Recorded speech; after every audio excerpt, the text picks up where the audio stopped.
సంక్రాంతి పండుగ సందర్భంగా హైదరాబాద్ ఎన్టీఆర్ స్టేడియంలో కైట్ ఫెస్టివల్ నిర్వహిస్తోంది బీజేపీ. కైట్ ఫెస్టివల్ ని ప్రారంభించి పతంగులు ఎగరేశారు తెలంగాణ బీజేపీ చీఫ్ రామచంద్రరావు.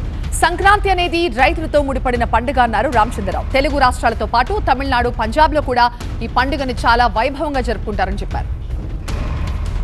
మరి మనందరికీ తెలుసు, సంక్రాంతి ఒక వ్యవసాయం చేసిన తర్వాత మన ఇంటికి వచ్చినటువంటి ధాన్యాలు, అదేవిధంగా అనేక రకాల పంటలు, దాన్ని దృష్టిలో పెట్టుకొని మరి ముగ్గులతో, గుగ్గిళ్ళతో భోగి పండుగ చేసుకొని మనం అన్నీ కూడా ఈరోజు ఈ పండుగ జరుపుకుంటున్నాం.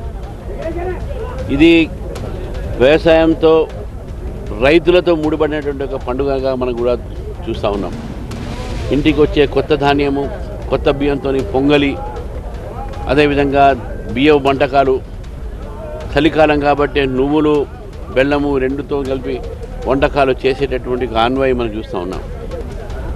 ఈ పతంగులు ఎగిరేసేటటువంటి కార్యక్రమం కూడా భారతీయ జనతా పార్టీ గత అనేక సంవత్సరాలుగా చేస్తుంది. కాబట్టి ఈరోజు భారతీయ జనతా పార్టీ నాయకులు, కార్యకర్తలందరూ కూడా ఈ ఎన్టీఆర్ స్టేడియంలో పతంగులకు సంబంధించినటువంటి ఎగిరేస్తున్నాం.